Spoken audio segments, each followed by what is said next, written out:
Y si te dijera que uno de los robos más impresionantes del siglo XX no involucró armas de fuego ni tecnología sofisticada, y si te dijera que fue tan meticulosamente planeado que durante un breve instante rozó la perfección, fue un golpe audaz, frío y silencioso, como un truco de magia que dejó a toda Gran Bretaña preguntándose ¿cómo carajos lo hicieron? Hoy reviviremos el famoso asalto al tren de Glasgow, el gran robo del tren de 1963.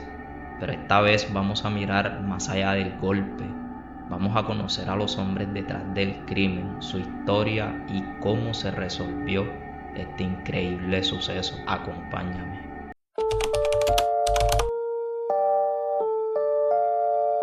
Todo gran crimen comienza con una grieta y esta historia no es la excepción. ¿Cómo supieron los ladrones que en la madrugada del 8 de agosto de 1963 un tren postal transportaría una gran fortuna? ¿Cómo sabían exactamente dónde y cuándo interceptarlo? La respuesta es simple.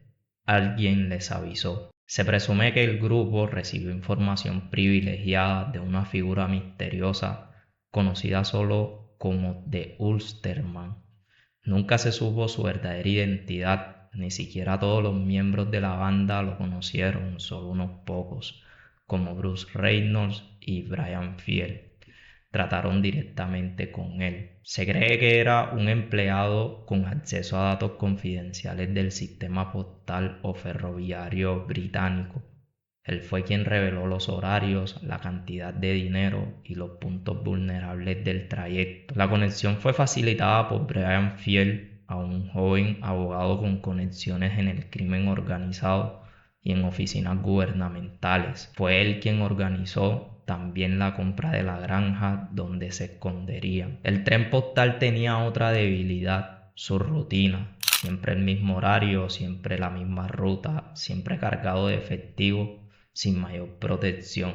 El crimen perfecto servido en bandeja de plata. Hasta el día de hoy, la identidad de The Ulsterman sigue siendo uno de los grandes misterios del crimen británico. ¿Fue protegido, asesinado o desaparecido por miedo?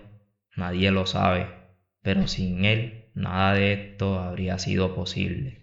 Todo comenzó con una filtración de información. Alguien sabía que la madrugada del 8 de agosto de 1963 un tren postal llevaría una suma de dinero escandalosa de Glasgow a Londres. Ese tren, el Travelling Post Office, se convirtió en el objetivo perfecto, pero para un plan así no lo ejecuta un solo hombre, se necesita una banda, precisión y sangre fría.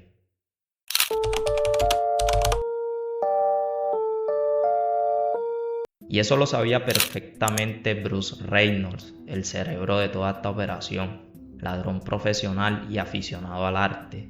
Vestía como un caballero, pero pensaba como un criminal. Bruce había pasado algunos años dedicándose a la vida delictiva. Participó en robos de joyería, casas de campo e incluso se vio envuelto en un asalto a un corredor de apuestas, por el cual le tocó pagar 3 años de cárcel. Pero soñaba con un último gran golpe que lo hiciera millonario.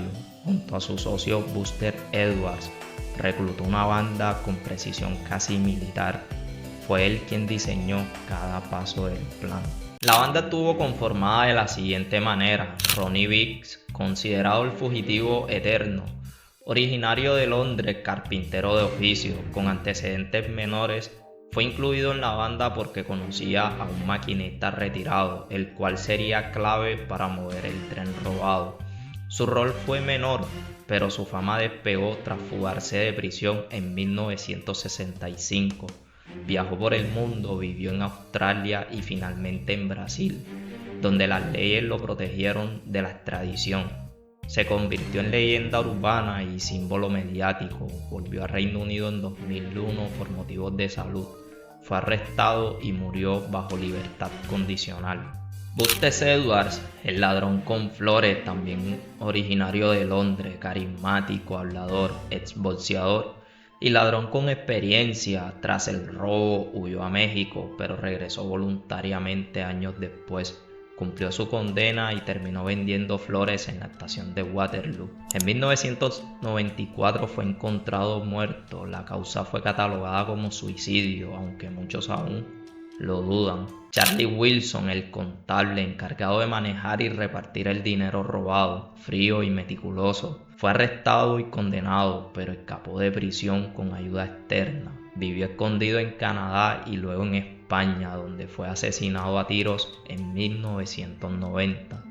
Se sospecha de un ajuste de cuentas vinculado al narcotráfico. Tommy Wisbey, el hombre fuerte conocido por su violencia, su rol era controlar a los trabajadores del tren y cargar los sacos de dinero. Fue capturado, pasó años en prisión y luego fue vinculado al tráfico de drogas. Falleció en el año 2016. Jimmy Hussey, el golpeador, fue quien golpeó al maquinista Jack Mills. Su violencia fue condenada incluso dentro de la banda.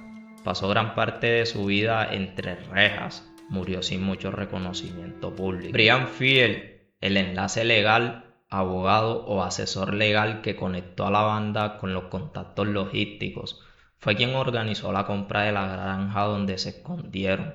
Su implicación quedó clara tras el hallazgo de la propiedad. Fue arrestado pero cumplió una pena menor. Murió en un accidente de tráfico en 1979. Roger Cordray, el técnico experto en señales ferroviarias. Su conocimiento fue crucial para manipular el sistema de luces y frenar el tren en el lugar exacto. Fue uno de los primeros en ser capturado. Colaboró con la justicia y tuvo una vida relativamente tranquila tras su liberación.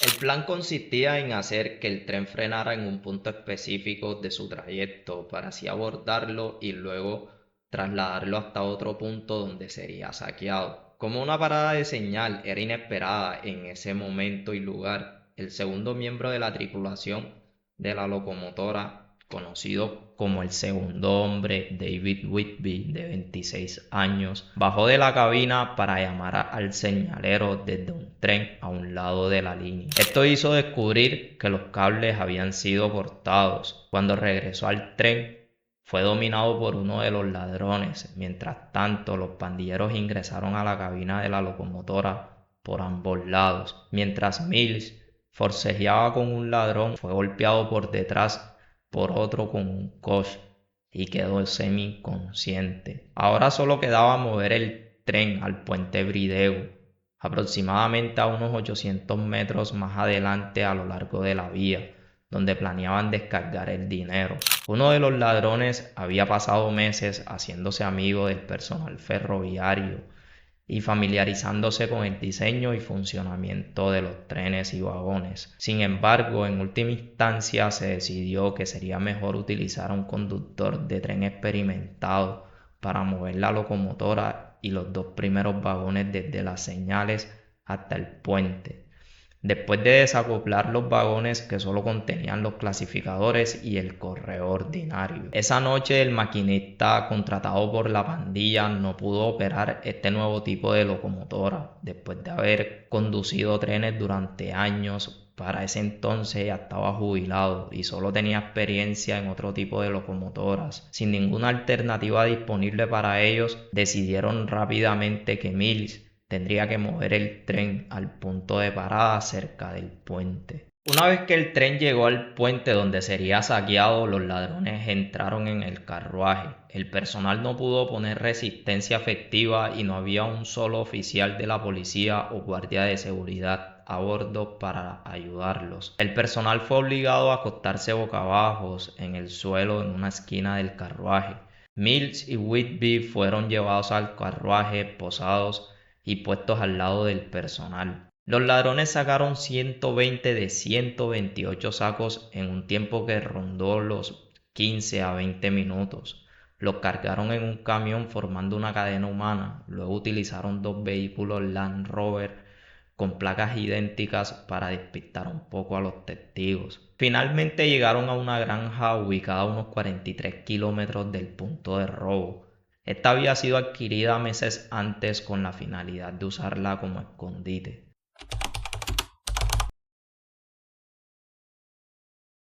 La policía británica, liderada por Scotland Yard, desplegó una operación sin precedentes. Las pistas eran escasas, pero pronto descubrieron la granja donde los ladrones se habían escondido tras el robo. El lugar estaba abandonado, pero lleno de evidencias, utensilios, tableros de juegos, huellas dactilares, restos de comida y hasta billetes. Fue un festín para los peritos forenses. A partir de allí comenzó un rastreo intensivo, puerta por puerta, pista por pista. Se analizaron llamadas, se rastrearon movimientos bancarios y se activaron redes de informantes. El trabajo de huellas dactilares y el análisis de patrones de comportamiento criminal marcaron un hito en la historia de la criminalística británica.